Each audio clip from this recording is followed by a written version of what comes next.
So welcome to Kopan Monastery, everybody.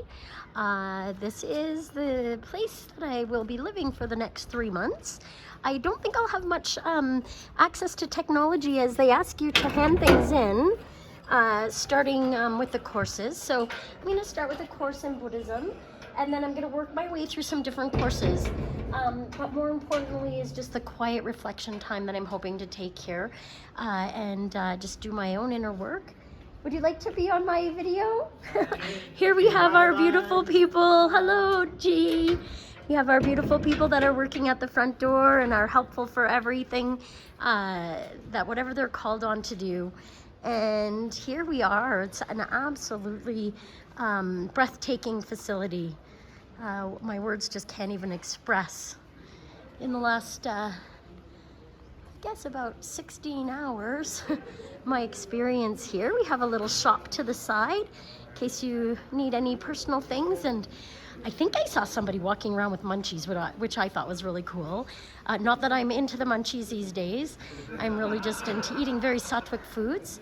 We have the reception area, and here it is, guys. Here's this breathtaking facility where I'm gonna be living and learning for the next 3 months. The main Buddhist temple up on top of the hill, which I'm gonna work my way up to in just a little bit. I just wanted you to have a little bit of a view of this gorgeous space. Many guests are arriving now. I think somebody said last night there were probably 75 people. I would expect that's going to grow, though. We still have a couple more hours before the course begins, and I've met some really wonderful people from different countries. We have in our room people from all over the world. I'm sharing a dorm this time with 6 other women, and so far, of course, we've totally hit it off because most of us have been to Rishikesh and have done a lot of work already, and others have been at other parts of the world learning. And here's a view up the hill towards my room. But more importantly, I just want to maybe take a minute to reflect on every time a problem arises. The essential thing is to immediately become aware that the problem comes from our selfish mind that is created by self-cherishing thoughts. As long as you put the blame outside yourself, there can be no happiness. Karma is not something complicated or philosophical. Karma means watching your body, watching your mouth, and watching your mind.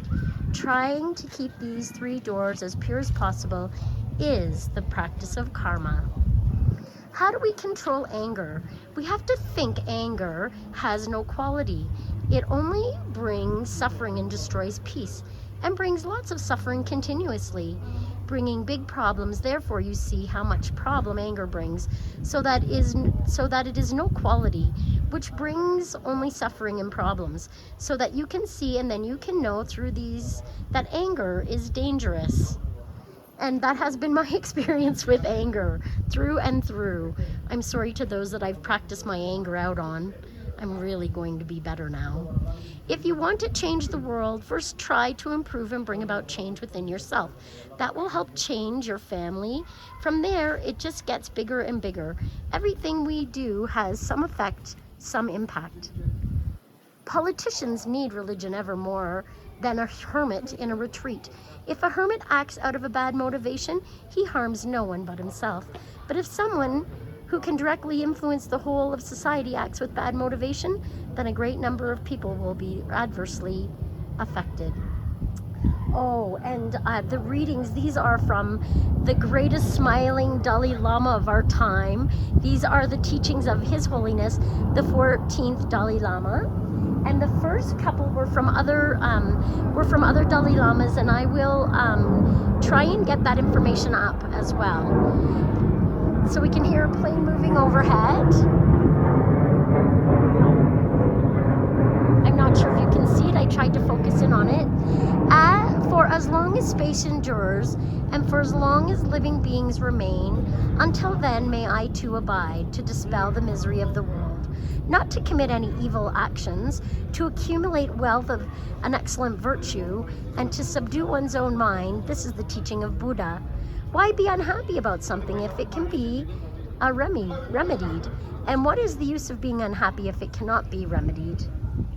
Whatever joy there is in this world, all comes from desiring others to be happy. And whatever suffering there is in this world comes from desiring myself to be happy. But what need is there to say much more? The childish work for their own benefit. This Buddha work for the benefit of others. Just look at the difference between them. The practice of equalization, oneself with others, is a holy and mystical practice. Well, guys, that is my absolute utmost desire, is to equalize myself with others and practice in a way that my life can then make more sense.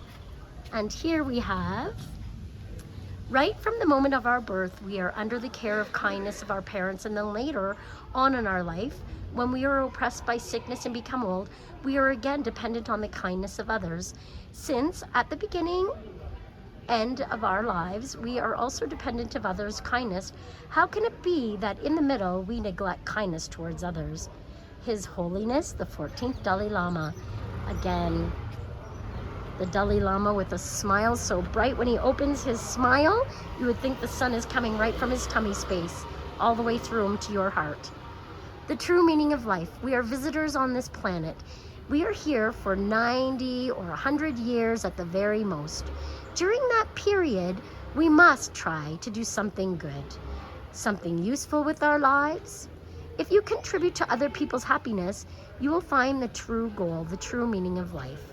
Well, you know, Mom, you're not Buddhist, but I think that you really have tried to live this practice throughout your life, and thank you for all the beauty and wonder that you've brought to my life in my spiritual development. I was praying this morning and doing some meditation, and my heart was just so full of love for you, Mom.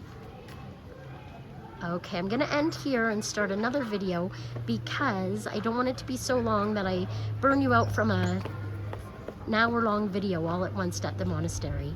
So thank you for watching, and let me tell you to please tune in for monastery tour number 2.